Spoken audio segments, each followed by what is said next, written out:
내가 가만히 보면은요, 9개 가진 사람은 10개를 채우려고 이 하나만 더 모으면 10개가 돼.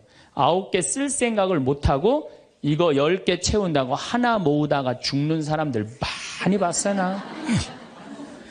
99개 가진 사람은 100개 채우려고 어떻게?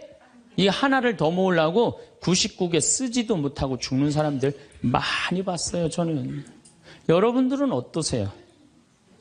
재산이라는 게 뭔지 아세요? 여러분들, 재산이라는 건요, 내가 쓴 것만 내 재산이에요. 내가 쓴 것만. 내가 안 쓴 건 내 재산 아니에요. 다시 말해서 내가 100억을 모으기 위해서 나 그지같이 70평생을 살았어. 이 사람은 거지로 산 거예요. 이 사람 거지로 산 거예요. 네. 그런데 내가 모은 거 갖고 정말로 알뜰하게 뭐 여행도 다니고 맛있는 것도 먹으러 다니고 뭐 즐겁게 살았어. 이 사람은 재산 제대로 쓴 사람이에요. 여러분들, 남자 여자는 XY고 여자는 XX죠? 그런데 이 Y 유전자는요, 성을 결정하는 아주 최소한의 정보만 갖고 있어요. 대개 X 안에 모든 게 다 들어있어요. 그러니까 엄마 아빠한테 갖고 와봤자 엄마 걸 더 많이 갖고 와요. 그러니까 애들이 공부 못하는 건 거의 엄마 닮아서 공부 못하는 거예요. 아니, 그러면은 애가 공부 못하면 자기 머리를 떨어야지 왜 애를 괴롭혀요?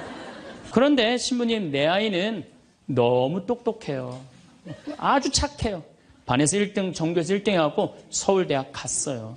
그런데 서울대학 간 자식도 사실은 별로 소용없어요. 서울대학 가갖고 얘가 졸업을 해갖고 삼성에 취직을 했어. 출근을 했는데 내가 나눴는데도 어쩜 저렇게 잘생겼어.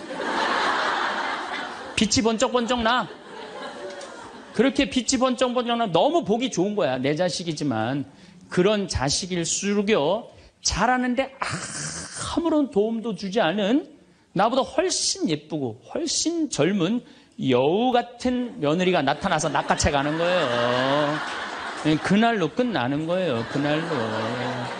여러분들, 120살까지 살 때 자식이 나 효도할 수 있어요?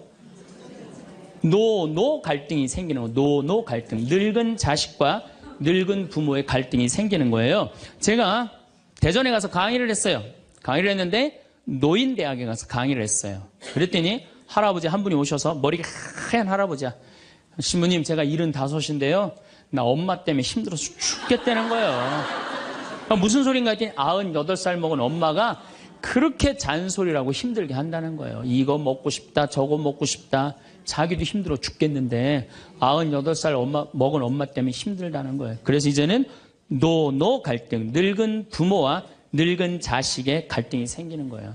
또 얼마 전에는 하나 투어에서 난리가 났어요. 96살 먹은 할아버지가 배낭여행을 신청을 한 거예요. 96살짜리 할아버지가. 그래갖고 그냥 하나 투어에서 이걸 어떻게 해야 되느냐, 그래갖고 할아버지한테 전화를 했어요. 할아버지, 96은 배낭여행 안 됩니다. 그때는 할아버지가 화를 내면서, 걱정하지 말아라, 난 아들하고 가니까 우리 아들이 다 잘해줄 거다. 아들이 몇 살인데 그러냐고. 우리 아들은 70살이다, 70살. 황창현 신부님의 행복특강, 지금 바로 시작하겠습니다. 영상이 마음에 드신다면 구독, 좋아요, 알림 설정 부탁드립니다. 자식이 셋이지만 스스로 요양원에 들어간 80세 할머니의 이야기도 함께 들으시면 좋겠습니다. 이 글을 보고 참 많이 울었습니다. 우리의 노후를 돌아보는 시간이 되시길 바랍니다. 스님, 예, 반갑습니다. 오늘 여러분들하고 강의할 내용은 유혹과 행복이라는 주제로 강의를 하도록 하겠습니다. 우리가 이 세상 살면서 유혹에만 안 빠지면 행복하게 살 수 있죠? 근데 우리가 이 마음 안에 천사만 있으면 좋은데 나도 몰래 여기 악마가 동거하고 있어요. 그렇죠? 내 마음 안에 천사하고 악마가 동거하고 있는 것 같지 않아요? 그런데 문제는 어느 때 천사 같으냐면은 본당 신부님한테 말할 때, 이때는 천사 같아요. 여기 자매님들 보면은. 근데 집에 와서 남편한테 말할 때는 악마로 돌변을 해. 악마로 돌변을 해. 나는 너무너무 착해. 착해갖고 우리 형님은 능력이 있어갖고 직장 생활하는데 나는 착하기만 하고 능력은 없어. 그래서 하는 생활이라고는 신앙생활밖에 안 해. 그런데 우리 시어머니가 형님한테 가서 살아야 되는데 능력 있는 큰형님은 못 모시고 착하기만 나만, 신앙생활은 나만 내가 시어머니를 모셔. 근데 천사 같으니까 시어머니 모셔요. 내가 예수님 십자가 생각하고. 그래서 정말로 뭐 시어머니 잔소리, 노망 다 받아주고 그렇게 희생을 하고 사는데 추석날 딱 온 집안 식구가 모였는데 나한테 수고한다는 말하는 사람이 한 사람도 없어. 그럼 속에서 악마가 슬슬 질르기 시작해요. 이거 봐, 네가 착하니까 너를 우습게 보는 거야. 이용만 당하는 거야. 오늘 집안 식구 다 모인 길에 못 모신다고 내질러 그냥. 그 소리가 불긋불긋 일어나지 않아요? 우리는 천사하고 악마가 동거를 해요. 오늘같이 피정하는 날, 고해성사 보는 날은 내가 속세기는 자식도 사랑할 것 같고, 집안 신경도 안 쓰는 남편도 사랑할 것 같고, 저 죽지도 않는 시어머니도 내가 다 잘 모실 것 같아. 그럴 땐 천사예요. 고해성사 보고 피정하는 날은. 그런데 세상에 나가갖고 물건 깎을 때 보면요, 그런 악마가 없어요. 그런 악마가. 또 뭐 경품 행사로 공짜로 뭐 준다 그러면요, 하나라도 더 받으려고 달겨드는 거 보면은요, 이건 뭐 정말 악마가 따로 없어요. 보면은 악이 다툼을 해요. 보면은. 그래서 우리 마음 안에는 천사하고 악마가 항상 동거를 해요. 근데 여러분들, 우리만 유혹을 받고 사나요? 예수님은 유혹 받으셨어요? 안 받으셨어요? 받으셨어요. 40일 동안 단식하시고 난 다음에 너무 배고프셨어요. 너무 배고프셨을 때 악마가 짠하고 나타나갖고 당신 배고프지? 배고프니까 이 돌더러 빵이 되라고 그래요. 이거 황당하고 어처구니 없고 불가능한 유혹이에요. 돌이 어떻게 빵이 되겠어요. 그런데 이런 유혹을 우리도 받고 살아요. 우리가 이 세상 살면서 제일 많이 받는 유혹이 뭐냐면 돈에 대한 유혹이야. 돈에 대한 유혹, 빵에 대한 유혹. 내가 30년 동안 60평생 살면서 돈을 3억을 모았어. 60살이 돼서. 그럼 이 돈 연금 잘 가입해 두면요, 한 달에 100만 원씩 죽을 때까지 써요. 90살까지. 근데 현찰 3억이 생기면은 악마가 유혹을 해요. 돈이 돈 번데 이거 펀드에다 갖다 맡기면 1년 만에 6억 만들어 줄게. 넘어가요. 이상하게 넘어가요. 아니 3억을 모으는데 30년이 걸렸다면은 이게 한 6억이 되려면 한 10년은 걸려야 되지 않아요? 근데 1년 만에 만들어준다 그러면 덜썩 맡겨요. 그랬더니 이자가 막 1,000만 원씩 나오는 거야. 이게 웬 노다지냐. 이거 확실하다. 부모 돈, 형제 돈, 친구 돈 싹 끌어다가 한 200억을 만들어주면은 악마는 들고 튈까요? 안 튈까요? 펴요. 며칠 전에 450명한테 2,300억을 자기 로얄 패밀리라고, 청와대, 변호사, 뭐 장관들하고 다 아는 로얄 패밀리라고, 이게 놀랍게도 15일만 맡기면 20%의 이자를 준다고 꼬신 거예요. 그런데 450명이 얼마를 모아줬느냐면은 2,300억을 모아줬어. 2,300억을. 그래갖고 그걸 들고 켰잖아요. 여러분들, 1 더하기 1은 2입니다. 1 더하기 1은 절대 10이 아니에요. 근데 우리는 욕심이 있어요. 내 재산이 1 더하기 1인데 2여야 되는데 10이길 바래요. 3억을 모으는 데는 30년이 걸리지만은 악마한테 유혹에 넘어가고 3억을 날리는 데는 6개월도 안 걸려요. 6개월도 안 걸려요. 그리고 땅을 치고 통곡하는 사람들 전 정말로 많이 봤어요. 대한민국 1980년대 이후부터 땅 뛰었어요. 땅값. 그렇죠? 주식 뛰었어요. 그래갖고 대한민국은 1 더하기 1은 2가 아니었고 1 더하기 1은 10이었고 1 더하기 1은 100이었어요. 어떤 사람은 1 더하기 1은 1000도 됐어요. 그러니까 온 국민이 들떠 있는 거야. 들떠 있는 거야. 나도 1 더하기 1이 뭐가 될 수 있다? 100도 될 수 있고 1000도 될 수 있다. 이런 생각을 해요. 대표적인 게 뭐냐면 다단계야. 다단계. 내가 가정방문 다녀보면은요, 집에 샴푸 잔뜩 있는지 많아요. 비누 잔뜩 있는지 많아요. 뭐 한 거예요? 다 다단계예요. 어떻게 다단계? 당신 2 사람만 데리고 와. 그러면 이 두 사람이 또 데리고 와갖고 나중에 이거 전부 다 가지를 쳐갖고 나중에 떼돈 벌어. 그런데 다단계 하는 사람의 90%가 다 손해보고 나온다는 거예요. 다 1 더하기 1은 100이라고 믿는 사람들, 1 더하기 1은 10이라고 믿는 사람들이 이 유혹에 빠지는 거예요. 이 유혹에. 제가 10년 전에 능평이라는 성당에서 본당 신부를 했어요. 그런데 그 능평이라는 성당에 언덕을 넘어가면은 무슨 동네가 나오느냐면 천당역 분당이 나와요. 네, 천당역 분당이 나와요. 얼마나 살기 좋으냐면은 거기는 전보산대가 하나도 없어요. 전부 다 지중매설이에요. 지중매설. 동네가 깨끗해요. 깨끗해. 그리고 도로는 한 20m, 30m 주도로는 조경을 하게 돼 있어요. 동네마다 율동공원, 중앙공원, 공원 있고. 그래서 정말로 살기 좋아요. 우리 동네 사람들은 그 언덕만 넘으면 전보산대가 얼마나 많은지, 전선줄이 얼마나 많이 엉겨 있는지, 그 분당에만 있으면 마음이 차분한데 우리 동네만 딱 들어서면은 동네가 미친 여자 머리 풀어헤쳐 놓은 것 같아요. 미친 여자 머리 풀어헤쳐 놓은 것 같아요. 마음이 산란해. 그러니까 우리 동네 사람들 꿈은 뭐냐면 천당역 분당으로 이사 가는 게 꿈이야. 그래갖고 5억짜리 아파트가 당첨이 됐어. 5억짜리 아파트가. 그런데 내가 가지고 있는 돈은 4억 5천밖에 안 돼. 이제 5천만 원만 있으면은 프리미엄이 붙어갖고 7억이 되는 거예요. 7억이 되는 거니까 1 더하기 1은 10이 되는 순간이에요. 근데 이 5천만 원이 구할 길이 없네. 제일 만만한 건 누구냐면 늙은 부모님이야. 라고 찾아갖고 얘기를 해요. 어머니 아버지 내가 5천만 원만 있으면은 5억짜리 아파트 되면 내가 잘 모실 테니까 거기 있는 땅 좀 팔아갖고 나 5천만 원만 꿔달라고. 근데 이미 한국 천주교 할머니 할아버지들은 나한테 강의를 들었어. 절대 자식들한테 재산 주지 말라는 강의를 들었어. 예, 안 죽으니까 절대 재산 주지 말라는 강의를. 난 돈 없다 딱 잡았대요. 그럼 느닷없이 부모가 미운 거예요. 느닷없이. 형제 친척한테 꿔달라고 그랬더니 형제 친척도 아무도 꿔주는 사람이 없는 거야. 다 미운 거예요. 예수님은 서로 사랑하라고 그랬는데 악마는 뭐라 그래? 이거 봐. 너 세상 너 옆에 있는 사람 아무도 없어. 다 미워해. 이 유혹에 빠지는 거예요. 악마의 유혹에 빠지는 거예요. 근데 마음 하나만 바꾸면 얼마나 행복한지 몰라요.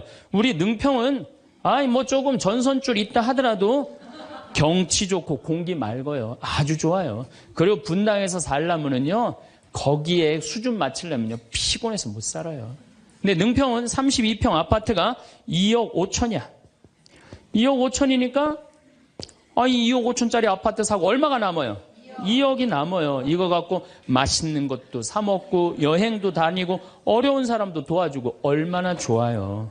근데 우리 인간은 이걸 못해요. 내가 가만히 보면은요, 9개 가진 사람은 10개를 채우려고 이 하나만 더 모으면 10개가 돼.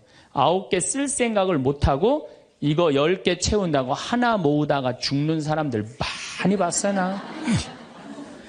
99개 가진 사람은 100개 채우려고 어떻게? 이 하나를 더 모으려고 99개 쓰지도 못하고 죽는 사람들 많이 봤어요, 저는. 여러분들은 어떠세요? 재산이라는 게 뭔지 아세요? 여러분들 재산이라는 건요, 내가 쓴 것만 내 재산이에요. 내가 쓴 것만. 내가 안 쓴 건 내 재산 아니에요. 다시 말해서 내가 100억을 모으기 위해서 나 그지같이 70평생을 살았어. 이 사람은 거지로 산 거예요. 이 사람 거지로 산 거예요.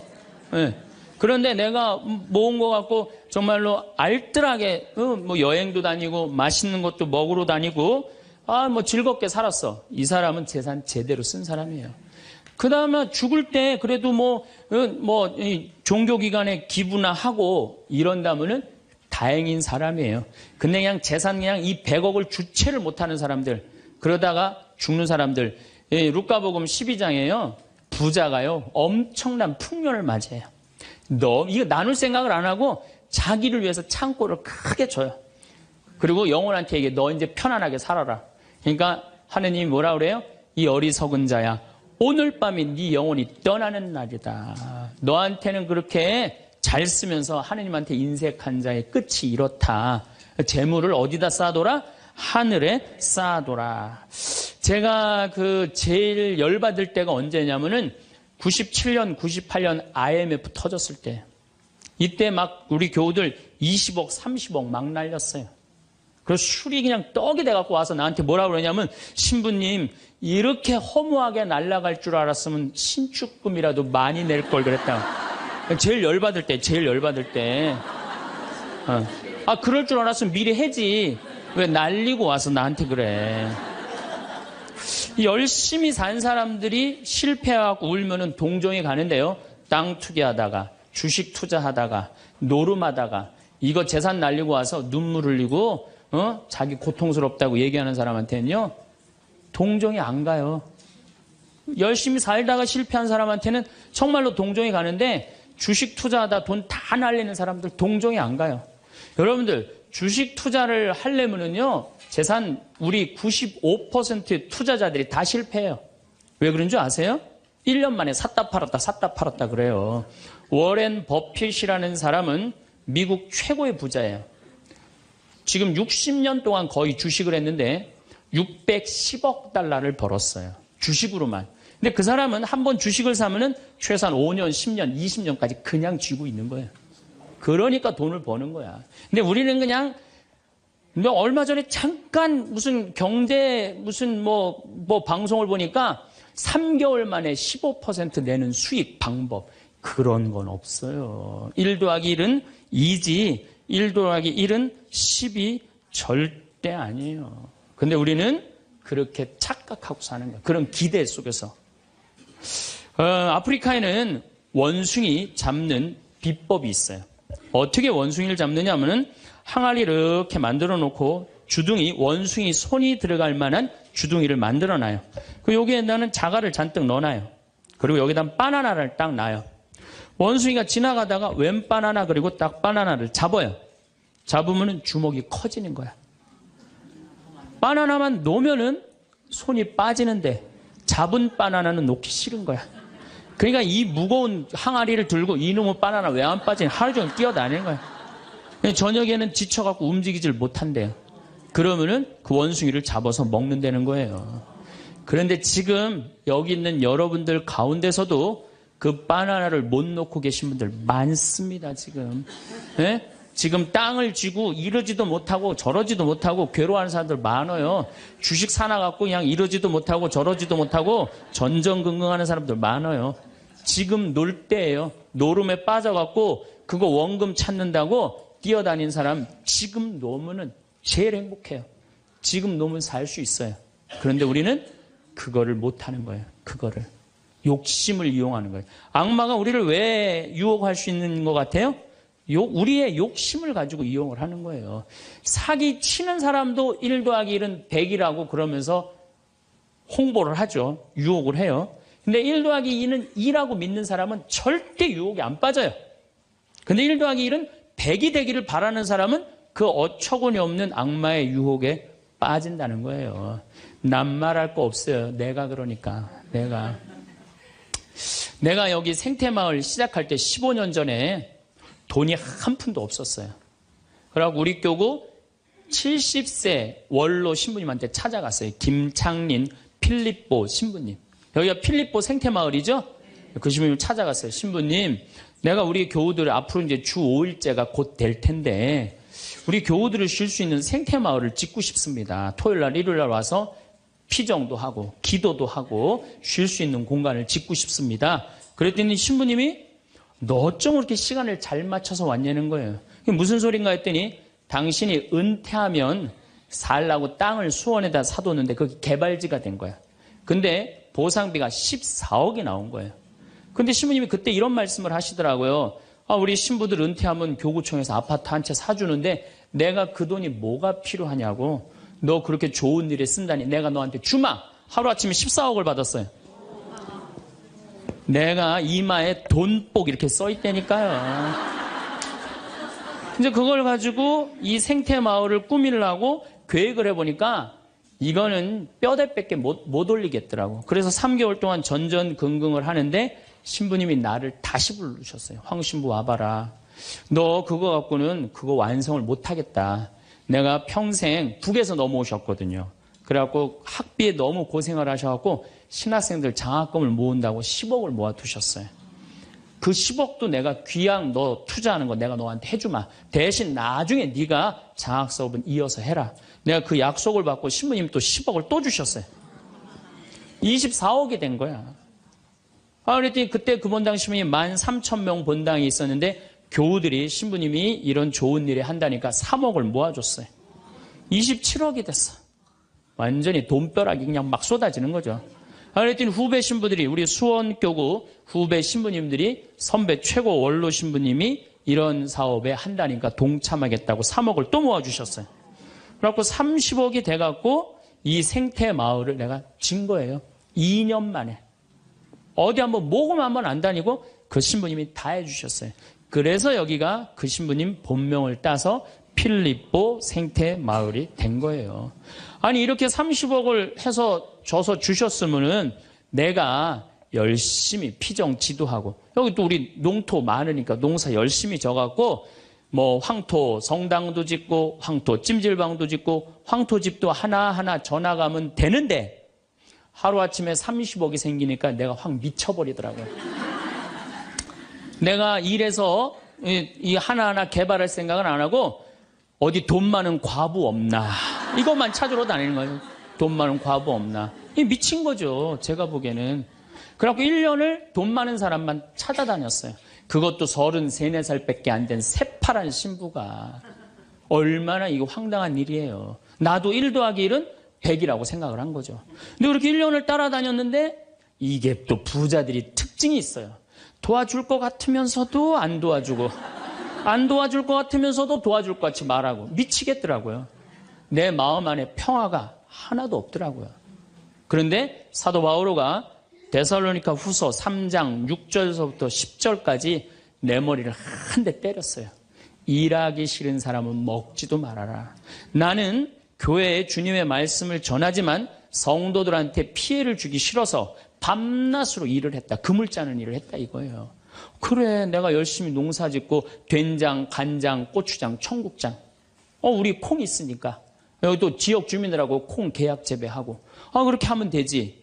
그래갖고 그때부터 벌써 14년 전이네요. 그때부터 된장, 간장, 고추장, 청국장, 김장 농약 안 친 걸로 김장하고 요즘은 또 청국장 가루 이거 아주 너무너무 좋아갖고 오늘도 벌써 2가마를 띄웠는데 다 팔렸어요. 그러니까 내가 이걸 한 첫 해는 판매액이 1억이었는데 작년에는 17억에 너무 즐거운 거예요 사는 게. 저 신부님 떼돈 버나 보다. 떼돈은 남지 않아요. 원료값이 너무너무 많기 때문에. 그렇지만은 내가 우리 교우들한테 농약 안 친 거 먹을거리 제공해주고 이 지역에 지금 3만 평 농약 안 치고 농사 짓고 여기 50명 주민들한테 여기 주민들 지금부터 농한기거든요. 근데 여기 주민들은 지금 내년 2월 달까지 저기 메주 띄우고 청국장, 생청국장, 청국장 가루 한 30명이 와서 계속 일을 해요. 얼마나 좋아요. 이러면서 내가 행복하게 살면 되는데 아니 내가 미쳐갖고 그냥 한 1년 동안 돌아다닐 때는 마음이 평화롭지가 않더라고요. 여러분들 남의 재물을 탐낼 때부터요. 그때부터 평화는 깨지는 거예요. 남의 재물을 탐낼 때부터. 여러분들 우리 고모가 하나 있어. 근데 이 고모가 친척이 나라고 조카라고 나 하나밖에 없어. 근데 시집을 안 갔네 이 고모가. 근데 그냥 돈을 많이 벌어갖고 천당역 분당에 아파트도 한 채 있고 빌딩도 하나 있고 저기 통장에 돈도 많아.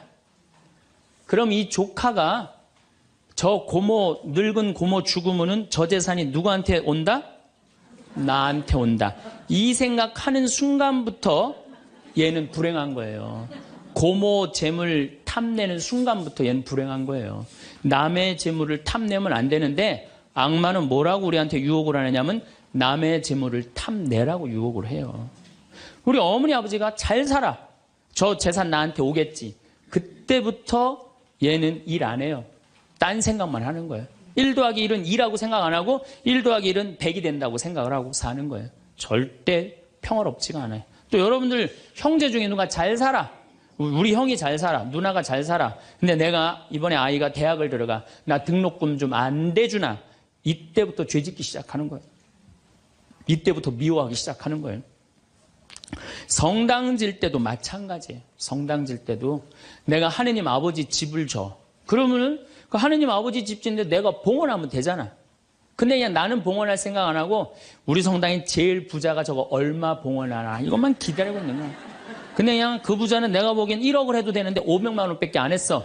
그럼 뭐라고 그러냐면 예수님 말 틀린 거 하나도 없어. 어? 부자가 천국 들어가는 거는 낙타가 바늘구멍 통과하기보다 아는 건 또 많아갖고 그냥 그러면서 그 사람 욕하는 거. 제 생각엔 이래요. 그렇게 부자 헌금 얼마 내나 그거 쳐다보고 있는 것도 남의 재물 탐내는 거예요. 그 사람 마음에 평화 없어요.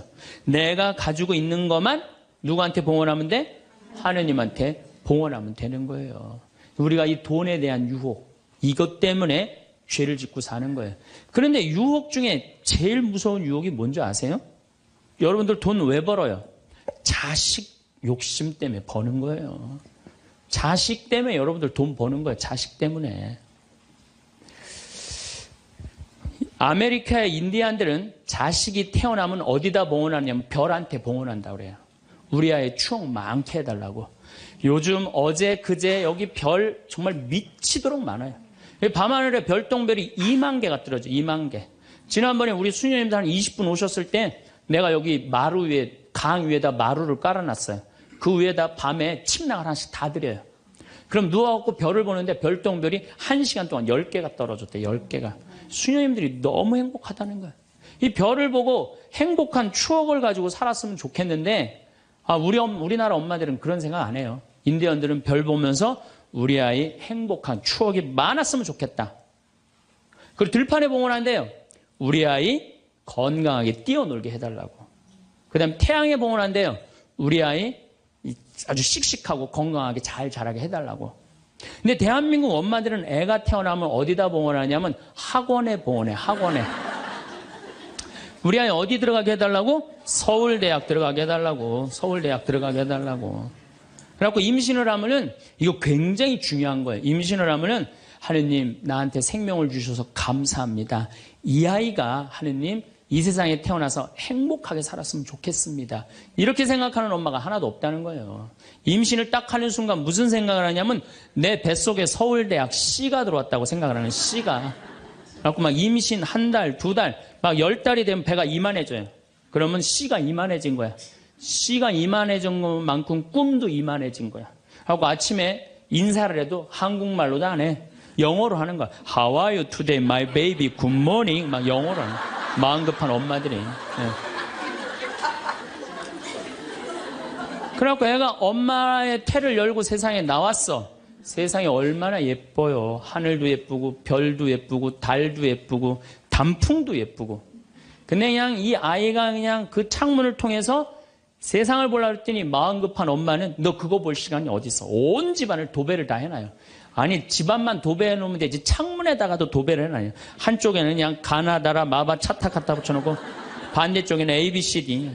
누워서 모빌이 돌아가는데 막 기억 니은 디귿 리을이 막 돌아가는. 태어났는데 이 세상에 태어났더니만 어디에 가려? 글자에 가려갖고 세상 구경을 못하는 거예요. 그래갖고 애가 1살, 2살쯤 돼갖고 엄마, 아빠 이렇게 말을 하기 시작해요. 그러면은요 엄마들은 흥분하는 거예요. 드디어 우리 집에 천재 태어났다. 그래갖고 온 동네 다니면서 우리 애가 천재라고 막 자랑을 해요. 그 우유를 먹여도 무슨 우유만 먹이냐면 아인슈타인 우유만 먹이는 거. 아인슈타인 우유만. 네, 네. 천재니까 아인슈타인 우유만 먹어. 엄마 아빠 그러면은 드디어 됐어. 너 다음 단계로 넘어가자. 1 더하기 1은 뭐냐? 이거 넘어가는 거야. 수학으로 넘어가는 거야. 이렇게 글자하고 숫자에 갇혀 사는 애는요, 영혼이 망가진대요. 1살서부터 5살 때까지는요, 엄마라고 애가 한 번 말하는데 10,000번을 연습을 해야 된대요. 아빠라고 말하는 데는 20,000번을 연습을 해야 된다고 그래요. 애가 엄마, 아빠 그러면은 엄마, 아빠들은 고마워해줘야 돼. 너무 고맙다. 엄마라고 불러줘서 손가락 깨물고 배에다 바람 넣어주고 발가락 그냥 뽀뽀해줘가면서 아빠는 목마 태워주고 비행기 태워주고 막 축제같이. 그러면은 이렇게 부모님이 엄마 아빠가 끌어안아주고 뽀뽀해주고 스킨십을 해주는 애들은 이런 생각을 한대요. 이거 봐라. 세상은 한번 살아볼 만한 데네. 저렇게 엄마라고 말 한마디 했는데 저렇게 좋아하고 감격을 하네. 그런데 1살서부터 5살 때까지 엄마 아빠 그랬더니 다음 단계 1 더하기 1은 뭐야? 이거 넘어가는 애들은요. 나중에 커서 컴퓨터 중독, 알코올 중독, 그 다음에 사춘기 때 무표정, 무반응, 무감동. 여러분들 자녀들 중에 사춘기 해갖고 엄마 막 이렇게 쳐다보고 있는 애들 봐요 안 봐요? 걔네들은 사춘기라 그런 게 아니야. 언제 망가뜨려 놓은 거냐면 1살서부터 5살 때까지 망가뜨려 놓은 거예요. 영혼을 망가뜨려 놓은 거예요. 프레벨이나 썸머힐이나 피아제나 몬테소리 같은 유아 교육학자들이 말을 하기를 1살서부터 5살 때까지는 숫자나 언어를 인지하는 좌뇌가 발달하지 않는다고 그래요. 6살 때부터 좌뇌가 발달한다고 그래요. 근데 우리나라의 95%의 엄마들이 영세 교육을 해요. 태어나자마자부터 교육을 해요. 교육비 얼마? 350만 원짜리 교육비를 들여서 전부 다 350만 원 애한테 그냥 영세 교육을 시키는 거예요. 우리나라 청소년의 95%는 이미 1살서부터 5살 때까지 영혼이 망가져 버린 거예요. 그래갖고 그냥 5살 때 돼갖고 그냥 텔레비에 나오는 글자 모르는 글자가 없어. 5년 동안 공부했으니 얘가 모를 리가 있어요. 모르는 글자가 없어. 그냥 쫙쫙 읽어대. 그러면 나한테 데리고 와요. 신부님 우리 애가 천재인가 보라고. 왜요? 텔레비에 나오는 글자 모르는 글자가 없어요. 안수기도 해달라는 거. 그럼 내 걔 머리에 손 얹고 뭐라고 기도하느냐면 이제 네 인생은 쫑났다. 내가 이렇게 기도한다니까. 걔 인생은 쫑난 거예요. 걔 인생은. 근데 이 사실을 아무도 몰라요. 아무도. 그래갖고 천재인 줄 알고 초등학교에 넣어놨더니 40명 중에 20등 해갖고 오는 거야. 받아쓰기 100점 중에 50점 받아오고. 그러면은 여러분들 자녀들이 5살 때 여러분들이 뭐라고 얘기를 하냐면 우리 아들 첫 대통령 될 거라고, 우리 아들 의사 될 거라고, 변호사 될 거라고, 판검사 될 거라고. 그게 여러분들 행복한 외침이라고 생각하세요? 그게 여러분들을 불행하게 만드는 거예요. 그냥 내 아이가 생긴 대로 네가 하고 싶은 건 나중에 해라. 이런 사람은요 실망하지 않아요. 근데 막 5살 때 꿈에 부풀어 있는 거야. 대통령 될 거다, 판검사, 뭐 변호사 될 거다. 그랬는데 그냥 초등학교 딱 들어갔는데 40명 중에 20등 딱 해갖고 오고 100점 중에 50점 받아오면 이때부터 실망하기 시작하는 거야. 근데 문제는 얘는 이걸 받고 괴로워하지 않아요. 되게 공부 못하는 애들이요 성격이 느긋한 애들이 공부를 못해요. 내일 시험인데도 아무 근심 걱정 없이 막 놀이터에서 막 노는 애들, 걔네들이 공부 못하는 거거든요. 그냥 자기는 괴롭지도 않고 놀이터에서 놀면은 엄마는 그런 애를 보면 눈에서 광선이 나가는 거야. 광선이. 분노의 광선이 나가는 거야. 저놈의 새끼 저거 받고 저렇게 논다고. 아무리 때려도 말을 안 들어. 그냥 계속 40명 중 20등 해갖고 오는 거야.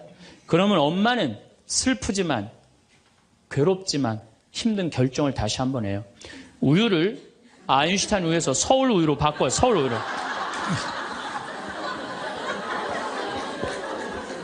그래갖고 그냥 그렇게 6년 동안 서울 우유를 먹였는데 중학교 딱 올라갔는데 초등학교 때 말 안 듣는 거하고 차원이 틀려요. 중학교 때 컴퓨터 게임에 빠지면은요 미쳐요. 엄마하고 밥 먹으러 나가도 그냥 핸드폰으로라도 해요. 애들이. 그냥 그거 보고 있으면 속에서 불 나요 안 나요? 속에서 불이 나죠. 근데 걔는요 그렇게 될 수밖에 없는 성장 과정이 있는 거예요. 그래갖고 막 학원을 막 땡땡이를 까는 거야. 초등학교 때는 때리면 울면서 갔는데 중학교 때는 간다고 가요 일단. 그러고 난 다음에 지가 알아서 컴퓨터 게임방 가서 게임하고 놀고 밤 10시에 학원 다녀왔다고 거짓말 하는 거야. 그러니 안 그래도 꼴보기 싫은데 그냥 불이 나는 거야. 이미 학원에서 전화 받은 내가 안 왔다고. 그럼 이놈의 새끼 어디서 거짓말 하느냐고 때리려고 그러는데 이게 너무 커갖고 손이 닿아요 안 닿아요? 안 닿아요. 이놈의 새끼 애는요 엄마가 때리려고 하면 힘도 안 들여. 왜 이러냐고 고개만 젖히면 그냥 막 날아가는 거야.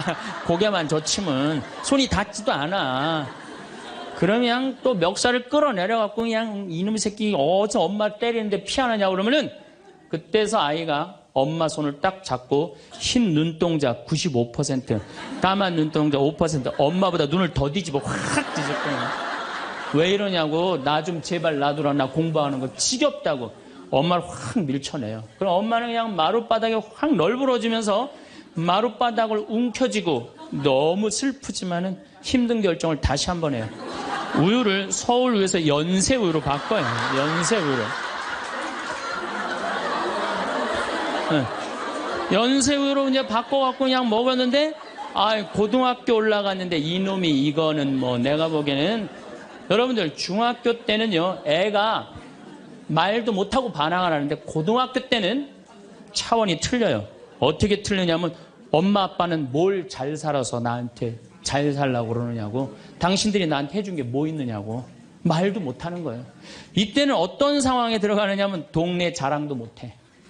친척한테 아무 자랑도 못해. 조금만 있으면 이제 대학 금방 탈로가 나게 생겼는데, 5살, 6살 땐 대통령이다, 천재다, 뭐 생 난리를 하고 돌아다녔는데, 고등학교 땐 완전히 소가리를 하는 거예요. 완전히 소가리를 하는 거예요.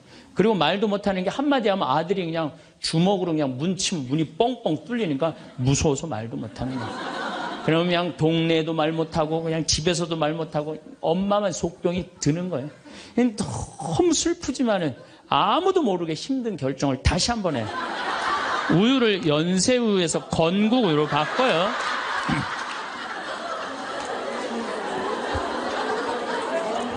건국우유로 바꿔서 그렇게 먹였는데 고등학교 3학년 때 보니까 모의고사를 봤는데 15% 안에 들어야지 서울에 있는 학교를 가는데 30% 뒤로 막 밀리는 거야. 내가 재미난 경험이 있었어요. 내가 아주대학 환경공학과 대학원을 다닐 때 그 옆에 창현고등학교, 유신고등학교가 있었어요. 근데 걔네들이 1학년 딱 들어와서는 우리 학교를 보고 그랬대요. 내가 아주대학 가면은 내 대학을 안 간다 그랬대요. 1학년 되면은. 근데 2학년 애들은 상황이 틀리대요. 아주대학도 괜찮은데 이런데 2학년 되면. 근데 3학년이 된 애들은 그 창현고등학교, 유신고등학교 애들은 3학년 되면 제발 아주대학만이라도. 엄마가 딱 그런 마음이야. 그러니까 이제 엄마가 너무 슬프지만은 그 성적표를 받아보고 마지막으로 힘든 결정을 다시 한번 해요. 우유를 건국우유에서 저지방 우유로 바꿔요.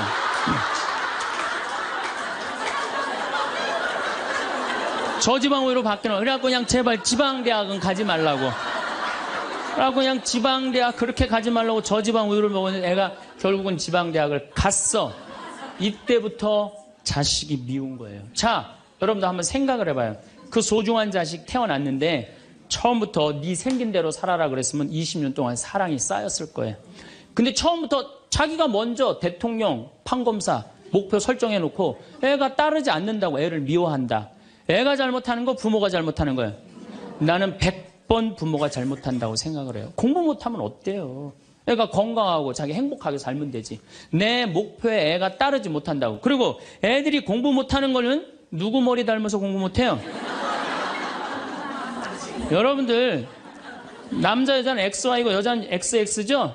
그런데 이 Y 유전자는요 성을 결정하는 아주 최소한의 정보만 갖고 있어요. 대개 X 안에 모든 게 다 들어있어요. 그러니까 엄마 아빠한테 갖고 와봤자 엄마 걸 더 많이 갖고 와요. 그러니까 애들이 공부 못하는 건 거의 엄마 닮아서 공부 못하는 거예요. 아니 그러면은 애가 공부 못하면 자기 머리를 떨어야지 왜 애를 괴롭혀요?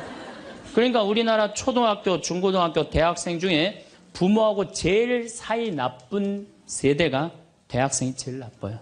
그 정도는 부모하고 마음이 통해야 되는데, 말이 통해야 되는데 말이 안 통하는 거예요. 그냥 부모 싫다고 떠나가는 거예요. 그냥 자식 놓치는 거죠. 영원히 떠나가는 거예요. 자, 그런데 신부님, 내 아이는 너무 똑똑해요. 아주 착해요. 반에서 1등, 전교에서 1등 해갖고 서울대학 갔어요. 그런데 서울대학 간 자식도 사실은 별로 소용없어요. 서울대학 가갖고 얘가 졸업을 해갖고 삼성에 취직을 했어. 출근을 했는데 내가 나눴는데도 어쩜 저렇게 잘생겼어.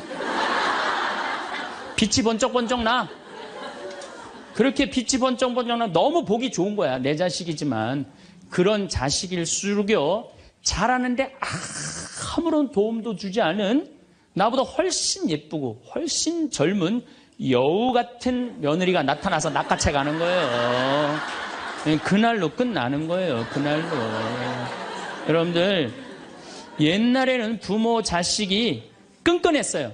왜 옛날에는 부모 자식이 끈끈했느냐면 평균 연령이 46세였을 때 100년 전만 해도 46세까지 밖에 못 살았어요. 20살에 결혼해갖고 내 나이가 40이 되면은 자식은, 큰아들은 나를 40 먹은 나를 몇 년만 모시면 되냐면 6년만 모시면 돼. 6년. 모실만해? 안 모실만해? 부모 6년 모시는 거 모실만해요. 그런데 부모가 46에 돌아가셨어. 그럼 내 효도 더 받아 먹으라고 3년 심효살이를 했어요. 산소옆에 초막을 져서. 근데 만약에 40살 난 부모님이 돌아가시려고 그러면요, 20살 난 자식이 손가락 깨물어서 단지해줬어. 입에다가. 죽지 말라고. 옛날에 만약에 부모님이 돌아가려고 그러는데 손가락 끊어갖고 단지를 안 하는 동네에서, 자식 있으면 동네에서 손가락질했어요. 저 자식 부모 돌아가려고 그러는데 손가락도 안 끄는 놈이라고. 옛날에는요, 자식들이 부모한테 애절했어요. 그런데 애절한 이유가 부모의 은혜가 고마워서 그걸 효도를 하려고? 전혀 이유는 다른 데 있어요. 동생이 17살, 14살, 11살, 8살, 5살, 2살이야. 아니 이렇게 줄줄이 나눠놓고 지금 이거 누가 키워야 돼? 장남이 키워야 돼. 장남이. 그러니까 죽어도 언제 죽어라? 2살까지 키워놓고 죽어라. 만약 우리 부모님이 2살까지 다 키워놨어. 그때까지 부모님이 살아있으면은요, 얘를 시집 장가 보낼 때까지 살아있으면 너무 고마웠고 차려준 잔치가 환갑잔치예요. 그리고 진짜 오래 살았다고 차려준 잔치가 진갑잔치예요. 이게 나아갈 진짜를 써. 60에서 더 나갔다. 이거 나가지 말아야 되는데 더 나갔다 이거예요. 그래서 진갑잔치야. 그리고 만약에 70까지 살았다. 이거는 두보의 시에 나오지만은 옛날부터 70까지 사는 것은 고자, 고래희, 희박하게 온다 이거야. 70까지 사는 사람은 희박하다. 그래서 고희라는 단어를 쓰는 거예요. 이거 옛날엔 70까지 어떻게 살아요? 근데 요즘은 60 넘어도 갈 생각 해야 안 해요? 자, 나 60 넘었다. 손 들어보세요. 여기 좀 별로 없을 것 같은데 손 들어보세요. 아, 이게 문제라는 거예요. 60이 넘었으면 가야지. 평창으로 오면 어떻게 해? 평창으로 오면. 그런데 요즘 우리 직원들이 말을 하기를 뭐라고 그러냐면, 신부님 70이 됐는데요, 아줌마 같은 분들이 너무 많다는 거예요. 70에도 요즘 아줌마 같아요. 그래서 70에도 총각 같은 사람도 많아요. 예. 우리 아버지가 그래요. 아버지가 80인데도 총각 같아요. 지금 60세 되신 분들은 100살까지 삽니다. 몇 년 남았냐면 40년 남았어요. 40년. 지금 50살 되신 사람들은 110살까지 살아요. 몇 년 남았냐면 60년 남았어요. 60년.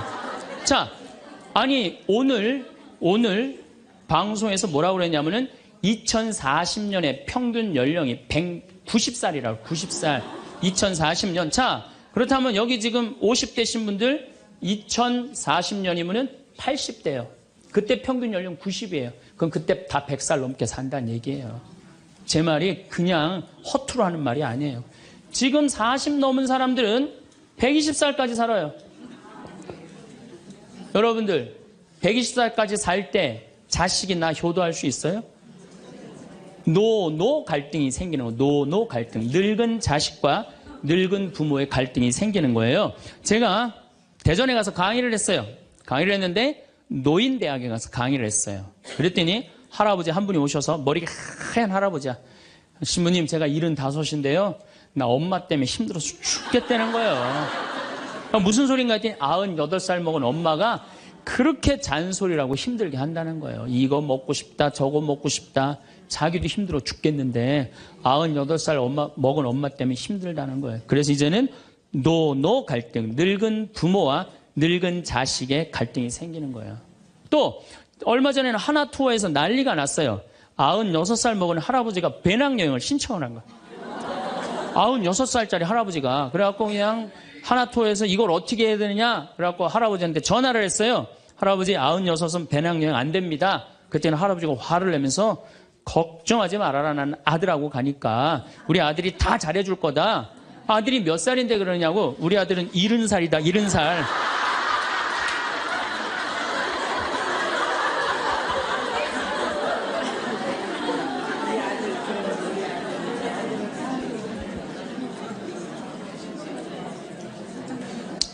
여러분들, 우리나라가 지금 100살 이상이 몇 명이냐면은 1700명이에요. 100살이. 얼마 전에 텔레비전에 102살 먹은 할머니, 83살인가 먹은 며느리, 또 50 몇 살 먹은 3대가 살죠? 이제는 그런 일이 다반사로 생긴다는 거예요. 다반사로. 지금 70살 넘은 우리나라 인구가 240만 명이에요. 70살 이상이. 60세 이상이 65세 이상이 540만 명, 540만 명. 초등학교 애들이 310만 명이에요. 그러니까 요즘 길에 나가보면요. 우리 어렸을 땐 길에 애들이 바글바글 했어요. 구슬치기, 딱지치기 그냥. 할머니는 이런 할머니 하나 이렇게 구경하고 있었어요. 근데 요즘에 길에 나가보면 애들은 하나도 안 보여요. 애들 낳지도 않고 학원에 가고. 길에 나가면 누구만 바글바글 하냐면 할머니, 할아버지들만 바글바글하고 돌아가요. 21세기는 그래서 노인의 시대라는 거예요. 여러분들은 그런데 더 심각한 건 지금 70, 80 되신 분들은 그나마 이제까지 살아왔어. 이제 10년, 20년만 하면 견뎌요. 여러분들은 앞으로 50년, 60년 남아있어요. 그 인생에 대한 설계가 준비되어 있습니까? 안 돼 있습니까? 안 돼 있어요. 자, 여러분들, 나는 그래도 늙어서 자식하고 삽니다. 난 너무너무 행복합니다. 그런 할머니는 정말로 정신없는 할머니예요. 나이 먹으면 눈두덩 쳐져요, 안 쳐져요? 눈가 쳐져요, 안 쳐져요? 볼 쳐지고 입술 쳐져요. 그럼 자식하고 사는 할머니, 나는 저녁 먹고 화도 안 났어. 화도 안 나고 그냥 텔레비를 보고 있는데 어떻게 하고 보고 있느냐면 이러고 보고 있는 거예요. 이러고. 아들이 지나가다가 뭐가 화가 나는 일이 있어서 저러나. 제가 요즘 초등학교 강의를 많이 나가요. 초등학교 자모들. 아, 예뻐요. 예뻐요. 정말로 예뻐요. 그냥 그 자모들이 이렇게 화장을 하고 오는데 웃으면은요, 눈꼬리 쫙 올라가고, 입꼬리. 그러니까 그냥 화장들 어떻게 연필로 막 위로 그리고 오잖아요. 이렇게. 위로 그리고. 그런데 우리 할머니들은 아무리 그려도 결국은 떨어져요. 결국은 떨어져요. 문제는 아들은 괜찮아요. 며느리가 무슨 죄가 있어요? 며느리가 이제 저녁 차려놓고 시어머니 식사하시라고 문을 딱 두들겼어. 방문을 딱 열었는데 또 이 시어머니 전기세 아낀다고 불은 꺼놓고 깜깜한 방에서 텔레비만 보고 있는 거야. 텔레비만. 그래갖고 그냥 밥 먹으라고 그랬는데 머리 하얀. 밥 먹으라고 그러냐? 문을 열 때마다 그냥 심장이 떡떡 떨어지는 거예요. 심장이 떡떡 떨어지는 거예요. 여기 우리 응암리라는 곳에 92살인가 91살 먹은 친정 엄마를 63살 먹은 딸이 모시고 들어왔어요. 근데 이 자매가 하는 말이 자기는 평창에 들어와갖고 밤에 깜깜한 것도 하나도 안 무섭고 짐승 소리도 하나도 안 무섭대요. 뭐가 제일 무서우냐면 아침에 밭에 나가고 일하고 들어오고 이제 아침 먹으러 딱 들어오면은 엄마가 거실 정가운데 소파에 앉아갖고 91살 먹은 엄마가 이러고 쳐다보는 게 제일 무섭대. 제일 무섭대. 자, 그렇다면은 여러분들은 나이 60이 돼서 여러분들 옆에 있을 사람은 누굴까요? 그렇죠. 남편이에요. 남편인데 이 사실을 30년 동안 까맣게 까먹는 거예요. 이 사실을 30년 동안 까맣게 까먹고 누구한테 30년 동안 미쳐 있어요? 자식한테 미쳐 있는 거예요. 네, 자식한테 미쳐 있다가 이제 자식이 떠나면은 이런 생각을 해요. 나는 그동안 자식 키우느냐고 애썼으니까 이제는 찜질방도 가고 평창 생태마을 피정도 좀 가고 성주순례도 가고 내가 편안하게 살으리라 이런 생각을 하는데 전혀 예상치 못한 일이 벌어져요. 남자는 무슨 생각을 하냐면 30년 동안 떠돌아다니다가 귀소 본능이 생겨요. 이제는 마누라한테 돌아가리라 이런 마음이 들어요. 여자는 이제 편안하게 살려고 그러는데 남자는 귀소 본능이 생기는 거예요. 이때부터 부부 사이에 갈등이 생기는 거예요. 이때부터 전혀 부부의 사랑을 생각하지 못하고 자식한테만 미쳐 있고 남자는 바깥에만 미쳐 있다가 60에 딱 만나갖고 젊었을 때는 그렇게 맛있는 거 차려놓고 여보 일찍 들어와 그래도 안 들어오더니 이제 60 넘어서 굳이 집에 안 들어와도 되는데 때 따라 철 따라 찾아 들어오면 신경질이 나요 안 나요? 여러분들 며칠 전에 할머니들이 72%가 할머니들이 할아버지 뒷바라지하기 싫다고 그랬잖아요. 나왔죠? 그러니까 이게 심각한 문제예요. 어떻게 할 거야? 이거는 다음 시간에 이야기하도록 하겠습니다. 네, 감사합니다. 여러분들은 자식들에게 헌신하는 삶을 살아오셨나요? 그렇다면 노후에는 자식을 위해 어디까지 희생할 수 있으신가요? 나는 나를 위한 인생을 살겠다 다짐하고 계시는 분도 계실 것이고, 나는 자식을 위해서라면 어느 것도 아깝지 않다고 생각하시는 분도 계십니다. 인터넷으로 어떤 글귀를 하나 읽게 되었는데 참 마음에 와닿았습니다. 우리는 부모를 봉양한 마지막 세대이자 자식에게 부양받지 못하는 첫 세대이다. 아마 50대, 60대, 70대라면 느끼는 바가 많을 듯한 문구입니다. 세상이 예전 같지 않아졌다는 건 진작에 알고 있었지만 자식에게 봉양받는 것은 기대도 못할 뿐더러 자식에게 등골이 빨리는 부모들이 지천에 널렸습니다. 자식들을 키우느라 청춘을 다 바쳤지만 청춘도 모자라 노년기까지 자식 부양에 바쳐야 하는 시대입니다. 여러분들의 노후는 안녕하신가요? 자식이 셋이지만 스스로 요양원에 들어간 80세 할머니의 이야기를 전해드리겠습니다. 둘 다 너무한 거 아니야? 왜 나한테만 효자 노릇하래? 가까이 사는 게 죄야? 그러는 너는 엄마한테 해준 게 뭐야? 나는 나 먹고 살기도 힘들어. 언니나 오빠가 이제 내가 먹고 살만하니까 엄마 좀 돌보라는데 그게 그렇게 어려운 일이야? 그냥 나한테 나가 죽으라 그러지. 지금까지 엄마한테 들어간 돈 대부분 내가 냈어. 그러니까 이제는 알아서들 해. 자식 셋이 다투고 그 앞에는 할머니가 앉아 있었습니다. 잠자코 듣고 있던 할머니가 말했습니다. 됐다, 그렇게 싸울 것 없다. 나는 이제 요양원에 들어가련다. 이명의 할머니는 자식들에게 등을 돌리며 생각했습니다. 남편 갈 때 나도 따라갈 걸. 이씨 할머니는 자식이 셋이나 있었습니다. 모두들 가정을 꾸려 따로 살고 있었고, 첫째 딸은 이씨와 가까운 곳에, 둘째 아들과 셋째 딸은 다른 지역에서 거주하고 있었습니다. 이씨는 아들이 사놓은 땅 위에 단독 주택을 작게 지어 10년째 그곳에서 할아버지와 살고 있었습니다. 할아버지는 88세로 건강이 좋지 않아 근 2년간은 방 안에서만 앉아 지냈습니다. 그러던 어느 날 할아버지가 가슴을 두드리며 말했습니다. 가슴팍이 답답하고 숨이 안 쉬어져 이상한데 저녁 먹은 게 체한 거 아니에요? 몇 분간 가슴을 쳐보기도 문질러 보기도 하다가 할아버지가 뒤로 넘어갔습니다. 여보. 이 씨는 가까이 사는 첫째 딸에게 다급히 전화를 걸었습니다. 인수가 이게 무슨 일이냐? 내 아버지가 지금 쓰러지셨다. 곧이어 구급차와 사위의 차가 마당에 도착했습니다. 엄마, 아빠 왜 그래? 나도 모른다. 갑자기 숨쉬는 게 힘들다고 그러시더니 저렇게 쓰러지셨다. 딸도 발만 동동 구르고 있었고 구급대원들은 다급히 할아버지를 들것에 실었습니다. 이제 보호자가 타야 하는데 사위가 나섰습니다. 당신은 집에 가 있어. 내가 어머니랑 같이 갈 테니까. 힘겹게 숨을 쉬고 있는 아버지를 본 딸이 사색이 되어 있었습니다. 전화할 테니까 걱정 말고 가 있어. 별일 없으실 거야. 구급차는 이 씨와 사위를 태우고 출발했습니다. 이 씨는 남편의 손을 꽉 붙잡았습니다. 오늘 저녁까지만 해도 함께 식사하던 남편이 눈을 감은 채로 숨을 몰아 쉬었습니다. 여보, 눈 좀 떠봐요.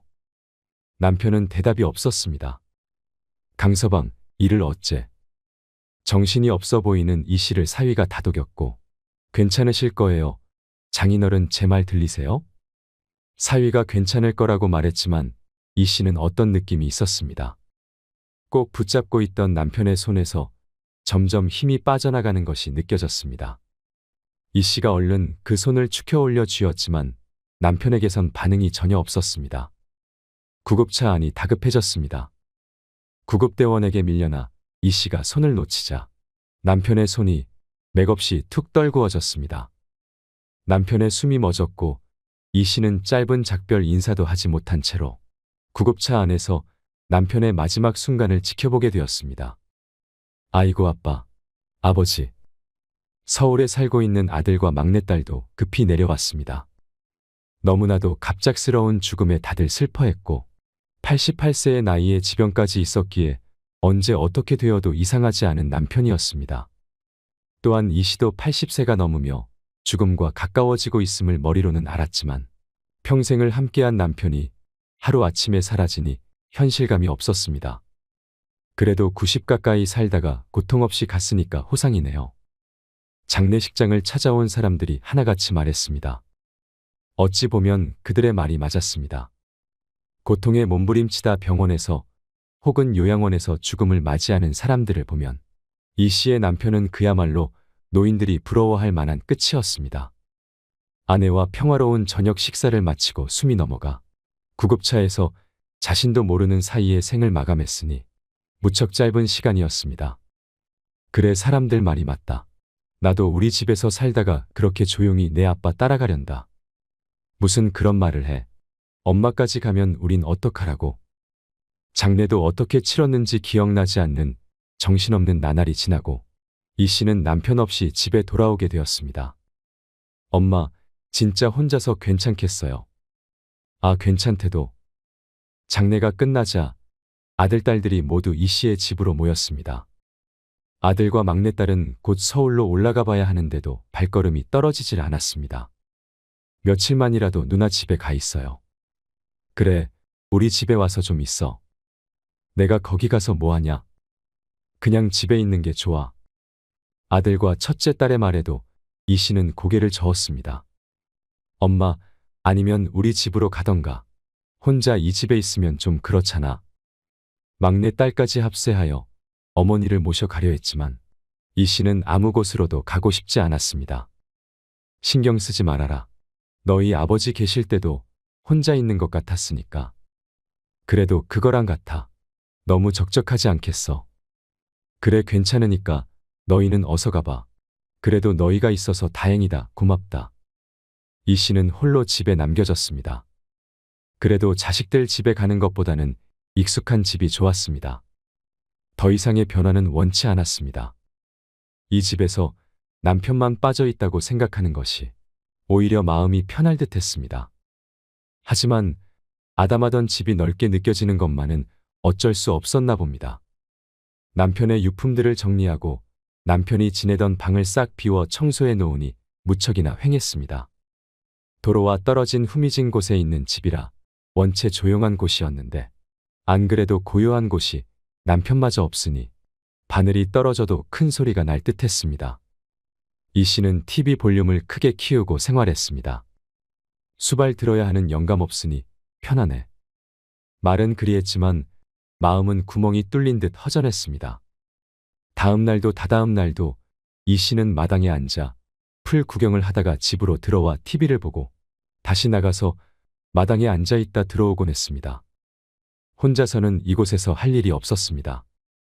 친구라도 만나려고 나가려면 차가 있어야 하는데 이 씨는 차도 면허증도 없었습니다. 남편이 살아있을 때는 오토바이로 데려다 주곤 해서 불편함을 느끼지 못했습니다. 하지만 이제는 남편이 없으니 심심해도 볼 일이 있어도 마을을 벗어나기가 힘들었습니다. 버스 정류장도 걸어서 30분은 가야 했고 나간다고 한들 버스를 타고 어디든 제대로 갈 자신도 없었습니다. 하지만 아무리 할 일 없는 노인이라도 맨날 집에만 있을 수가 있겠습니까? 친구야 안 만나면 그만이지만 문제는 이럴 때였습니다. 인수가 어제부터 더 배가 좀 아파서 병원에 좀 가야 될 것 같다. 체한 거 아냐? 매실 좀 먹어보지. 어제 오늘 계속 먹었는데도 아프네. 그래? 나 오늘 너무 바쁜데 내일 데려다 주면 안 될까? 이 씨는 뒤틀린 고통이 느껴지는 배를 부여잡고 딸에게 전화를 걸었습니다. 이제는 딸이 없다면 오도 가도 못하는 신세였고 그렇게 바쁘니? 그럼 택시 타고 갈 테니까 택시 좀 불러줄래? 아, 그렇게 아파. 잠깐만 기다려봐. 내가 지금 갈게. 아니야, 너 바쁘면 그냥 택시 타고 가도 돼. 간다니까 좀만 기다려. 전화를 끊고 이 씨는 식은땀을 닦았습니다. 웬만해선 딸을 귀찮게 하고 싶지 않아 외출을 자제했지만 이런 때만큼은 불가항력이었습니다. 송장이 아닌 이상 집에만 있을 수는 없기에 그럴 때마다 딸에게 전화 걸기가 망설여졌습니다. 차 타고 15분 거리에 사는 딸이 잠시 뒤에 도착했습니다. 식당 많이 바쁘지? 지금 시간이 그렇지. 배는 어때? 운전하고 가면서 딸과 대화를 나누었습니다. 정신이 없었는지 딸은 앞치마를 맨 채였습니다. 엄마, 나 일단 돌아가 봐야 하니까 진료 끝나면 전화해. 딸은 이 씨를 병원 앞에 내려주고 되돌아갔고 접수하느라 헤매서 진료를 받는 데까지는 한참 시간이 걸렸습니다. 약을 타서 나오니 1시간이 훌쩍 지나가 있었습니다. 병원 밖으로 나와 딸에게 전화를 걸었습니다. 이제 한창 점심시간이 시작될 시간이라 바쁜 모양이었습니다. 2번 전화를 걸었지만 받지 않았습니다.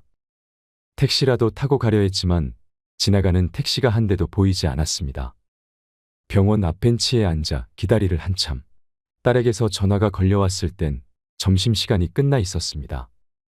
엄마 미안해, 도저히 나올 수가 없는 상황이었어. 진료 끝났어?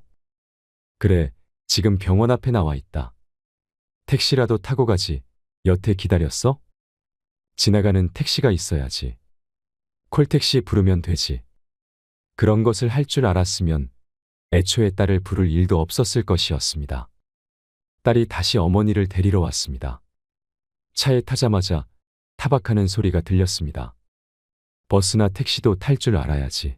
엄마, 내가 데리러 못 올 때 엄마 혼자 아무데도 못 가면 어떡해. 너도 이 나이 돼봐라. 그게 마음처럼 되나? 나이가 무슨 상관이야? 의지 문제지. 아직 젊은 딸은 어머니가 답답할 뿐이었습니다. 그런데 엄마, 아빠도 없는데 엄마 혼자 그 집에서 살기가 힘들지 않을까? 집에 거의 도착하자 딸이 머뭇거리며 말을 꺼냈습니다. 차라리 이 집 비우고 한순에 가 있는 게 낫지 않겠어? 그래도 서울이니까 걸어서 어디든 갈 수 있고 병원도 가깝고. 집 놔두고 왜 거길 가니? 엄마 혼자 그 집에 있는 게 마음이 안 놓여서 그렇지. 엄마 쓰러져도 모르잖아. 이웃이 있는 것도 아니고, 그리고 올케가 집에서 놀고 있는데 뭐 어때? 그런데 그것만은 이 씨는 사양하고 싶었습니다. 명절 때 종종 방문하곤 하는 아들네는 이 씨에게 편치만은 않은 곳이었습니다.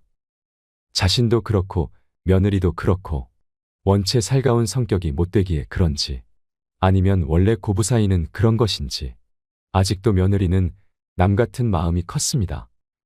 보라, 엄마가 잘도 좋아하겠다. 그러면 막내는?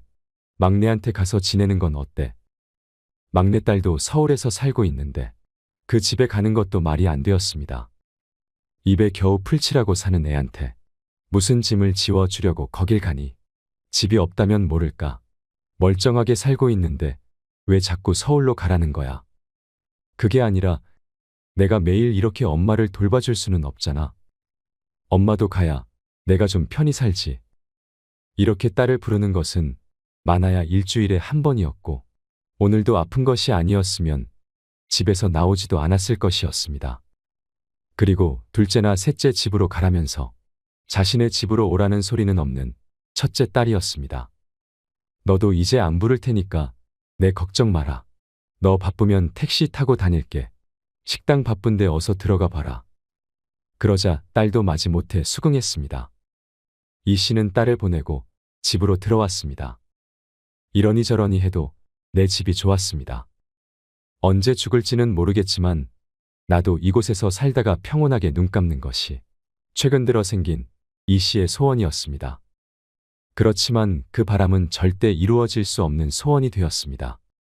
엄마, 보라가 미국에 좀 더 있고 싶다고 그러고 그 땅도 많이 올라서 이번에 좀 팔아야 할 것 같아요. 아들의 전화에 이 씨의 눈앞이 깜깜해졌습니다. 10여 년 전 이곳에 땅을 사놓으며 오랫동안 팔 일이 없으니 집 지어서 죽을 때까지 살라는 아들의 말에 이 씨의 아파트를 팔고 주택을 지었습니다. 그런데 갑작스레 이 땅을 팔아야겠다는 아들. 그럼 이 집은 어떡하라는 거냐? 집도 비워줘야죠. 안 그래도 그것 때문에 전화드린 거예요. 연세도 있으신데 아버지처럼 쓰러지시면 큰일 나잖아요. 이제 누나네 집에 들어가서 지내세요. 갑자기 살던 집을 비우고 첫째 딸네로 들어가라는 말이었습니다. 말도 없이 이게 무슨 일이냐? 그 집은 내 아빠랑 내가 지은 것 아니냐? 그 집 팔아도 돈 안 돼요. 조그맣고 오래된 집인데 가치가 없죠. 그 오래된 집에서 니애미가 살고 있다. 아이 엄마 왜 그래요? 살 사람 나타났을 때 팔아야 된단 말이에요. 묵힐 만큼 묵혔어요. 이 씨는 할 말을 잃었습니다. 아들이 땅 주인이었고 집도 자신이 돈을 댔지만 서류상 명의는 아들이었습니다. 그게 아니라고 하더라도 아들과 법이 어쩌고 하면서 싸울 수는 없지 않겠습니까? 인숙이하고는 얘기가 된 거니? 누나한테는 내가 얘기할 테니까 그건 신경 쓰지 마시고요. 엄마도 이제 옆에 누가 있어야죠. 그렇게 몇 달 뒤에 이 씨는 그 집에서 쫓겨나 첫째 딸 집으로 들어가게 되었습니다. 엄마, 앞으론 이 방에서 지내세요. 딸은 두 자식을 결혼시키고 사위와 함께 둘이서 살고 있었습니다. 2층 건물 중 1층은 식당이고 2층이 주택이었는데 이 씨는 손녀 딸이 쓰던 방에서 지내게 되었습니다. 딸 내외는 거의 모든 생활을 1층 식당에서 했고 저녁에 잘 때만 2층에 올라오곤 했습니다. 그래서 이 씨는 전에 살던 집이나 이곳이나 크게 다르지 않다고 처음엔 생각했습니다. 엄마, 식사하세요. 1층에서 2층으로 걸려온 딸의 전화를 끊고 이 씨는 한숨을 푹 쉬었습니다. 1층이 식당이기에 식사 때마다 계단을 내려갔다 올라와야만 했습니다. 무릎이 아파서 평지도 겨우 천천히 걸어다니는 이 씨에게 계단이란 커다란 난관이 매일 곤욕스럽게 했습니다. 하루 3끼를 먹기 때문에 하루 3번은 앓는 소리가 저절로 나왔습니다. 평지에서만 생활하던 노인이 하루에도 몇 번씩 계단을 오르락 내리락 하는 것은 쉬운 일은 아니었습니다. 하지만 몸이 힘든 것은 마음이 힘든 것에 비해선 아무것도 아니었습니다. 식당이 쉬는 날이면 딸과 사위가 2층에서 쉬어야 하는데 이 씨 때문에 마음 편히 쉬지 못하는 듯 했습니다. 나는 그냥 없다고 생각하고 편히 지내. 밥도 3끼 다 안 먹어도 되니까 너희 먹을 때 숟가락만 올리고. 아니에요, 장모님. 편히 지내세요. 하지만 밤늦게 들려오는 딸과 사위의 대화를 우연히 듣게 되었습니다. 아니, 도대체 언제까지 이렇게 살 건데. 진짜 불편해 죽겠다. 있는지 없는지도 모르게 계시는데 뭐가 불편해? 그건 당신한테나 그렇겠지. 당신은 우리 엄마 모시고 살라고 하면 안 불편하겠어? 시어머니랑 같아. 참나, 뭐가 달라? 나도 장모님은 그 정도로 불편한 게 당연한 거 아니야. 그럼 나보고 어떡하라는 거야? 오갈 데 없는 엄마를 내쫓아. 장모님이 왜 오갈 데가 없어? 자식이 뭐 당신밖에 없어? 그동안 가까이 산다는 이유로 장모님 일 있으면 우리만 나서서 챙겼어. 처남이랑 처제랑 한 게 뭐야? 장인어른 돌아가셨으면 장모님은 나머지 자식들이 챙길 차례 아냐? 나도 당연히 그렇게 생각하지. 한수는 옳기 때문에 안 된다고 그러고 막내도 사정이 안 좋다는데 나도 참을 만큼 참았어.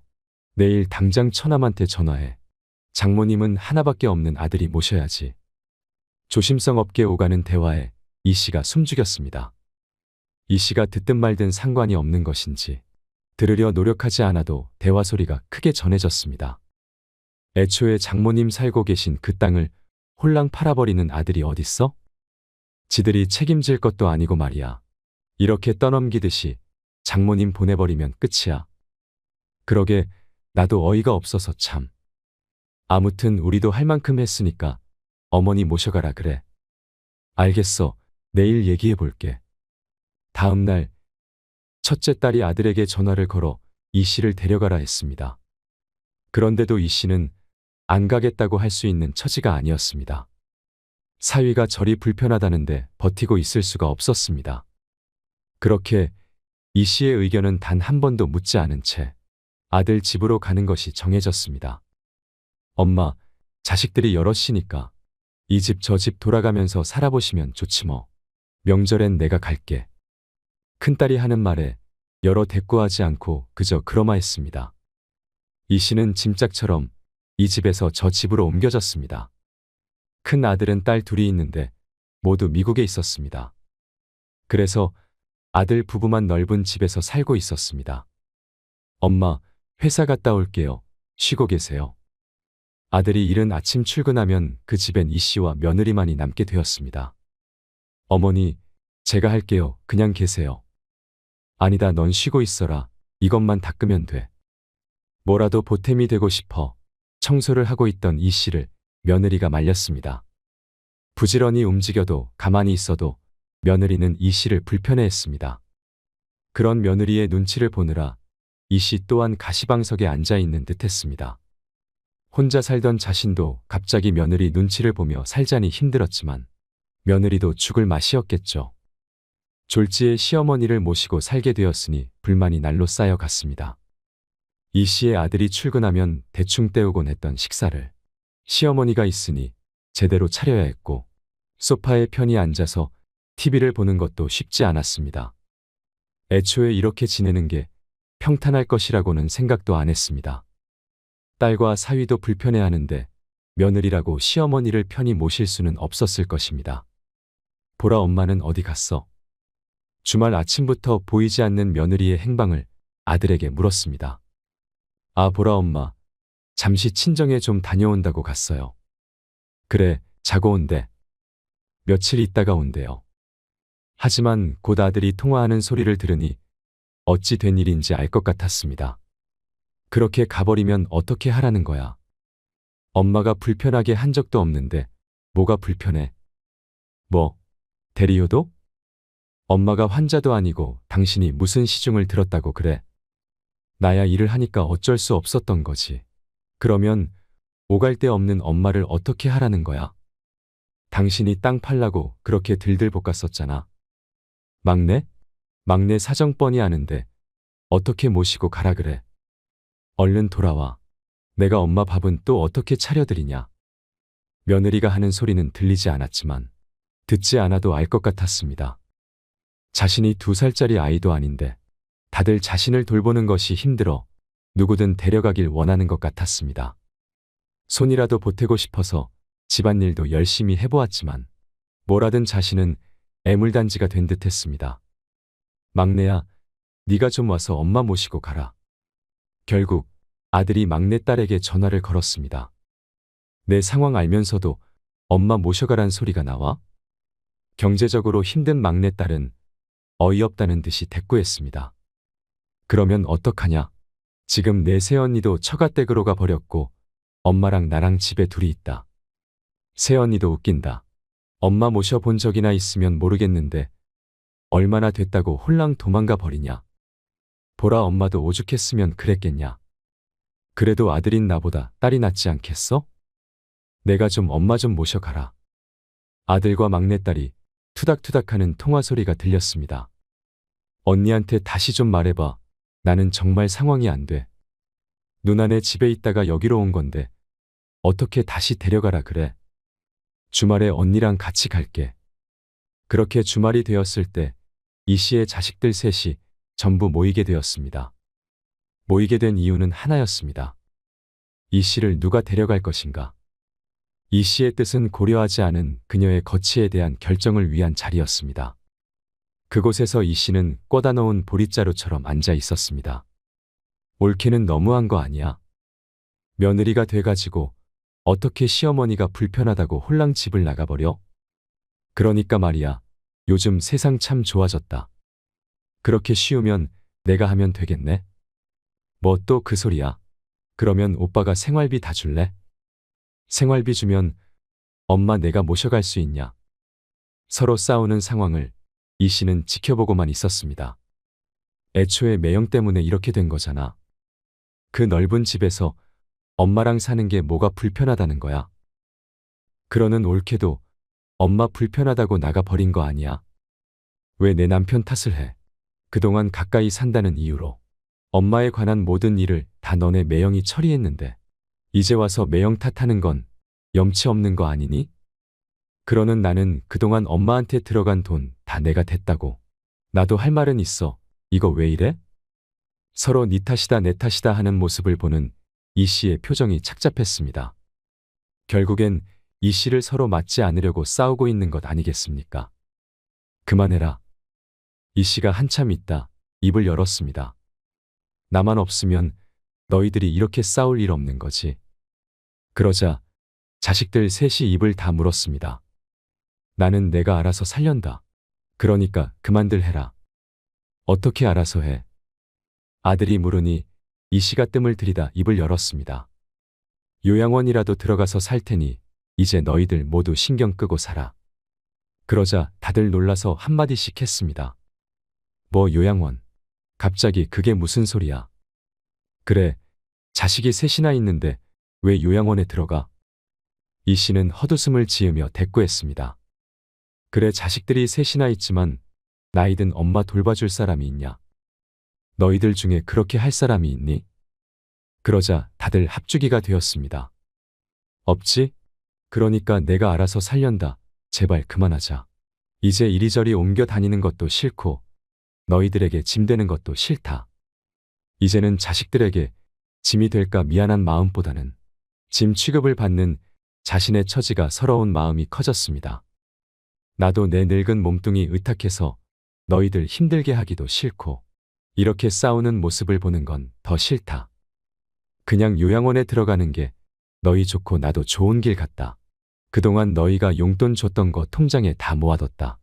이거면 나 죽을 때까지 요양원에서 지낼 만할 거다. 이걸로도 부족하면 그냥 이 세상 뜨련다. 이제 미련도 없고 노인네가 이승에서 할 수 있는 것이라곤 하나 없으니 저승에서 할 일을 찾아보는 게 맞을 것 같다. 그러면 나도 더 이상은 이런 꼴 안 보고 살 수 있겠지. 그러자 세 자식들은 다시 싸우기 시작했습니다. 그러니까 언니가 잘 모셨으면 됐을 거 아냐? 엄마 입에서 왜 이런 말이 나오게 해? 너는 한 번도 엄마랑 살아본 적도 없으면서 왜 우리 탓만 해? 돈 없는 게 벼슬이냐? 그럼 차라리 중간쯤에다가 방이라도 하나 구해드리고 돌아가면서 왔다 갔다 하는 게 낫겠다. 급기야는 이 씨를 원룸에 넣고 순번을 정하자는 말까지 나오게 되었습니다. 그만하지 못해. 내가 이런 말까지 들어가며 살아야 하냐? 나는 평생을 내 한 몸 바쳐 너희 셋을 키웠는데 너희는 셋이나 돼서 엄마 하나 가지고 서로 미루고 있냐? 내가 너희 집 돌아다니는 게 좋아서 가만히 있었는 줄 아니? 내가 언제 나 돌봐주라든? 그냥 돌아. 너희에게 이젠 바라는 것 하나 없다. 너희는 먹고 살기 바쁜 것 같으니 제발 알아서 살아라. 이 모습을 아빠가 봤으면 땅을 치면서 울었을 거다. 나도 내 아빠나 따라갈 걸 그랬어. 그리고는 짐 가방을 들고 아들 집을 나와버렸습니다. 누구도 어머니를 붙잡지 않았습니다. 이 씨는 며칠 뒤 정말로 요양원에 들어가 버렸습니다. 자식들은 입으로는 말렸지만 누구 하나 우리 집으로 오라는 사람도 없었습니다. 이따금 이 씨에게 자식들이 면회도 왔지만 이 씨가 보기를 거부했습니다. 그리고 면회를 오는 자식들에게는 직원이 이 씨의 쪽지를 보여주었습니다. 이곳에 있다가 너희 아버지가 부르면 가련다. 내가 죽더라도 때가 된 것이니 너희 탓은 아니지. 나는 온 평생을 너희를 사랑해왔다. 너희가 부모인 나를 사랑하지 않는다고는 생각하지 않으련다. 조금 더 세월이 흐르면 내 마음을 깨닫는 날도 오겠지. 그런 날이 오면 나처럼 되지는 않길 바란다. 너희도 부디 그런 날이 오지 않도록 살피며 살거라. 나는 내 아버지와 함께 그날 죽었다고 생각하고 살아라. 그리고 더 이상은 찾아오지 말거라. 나도 행복했던 기억만 가지고 가련다. 엄마가. 그리고 자식들이 후회를 했는지 안 했는지는 알 수 없었지만 끝내 살아계신 어머니의 얼굴은 다신 볼 수 없었습니다. 누가 알아주지 않아도 묵묵히 그 자리를 지키는 사람. 힘들다 말해봐야 아무도 몰라주는 직업. 그게 부모인 것 같습니다. 여러분의 노후는 안녕하신가요? 이상으로 책틀맨이었습니다. 오늘도 끝까지 함께 해주셔서 감사드립니다.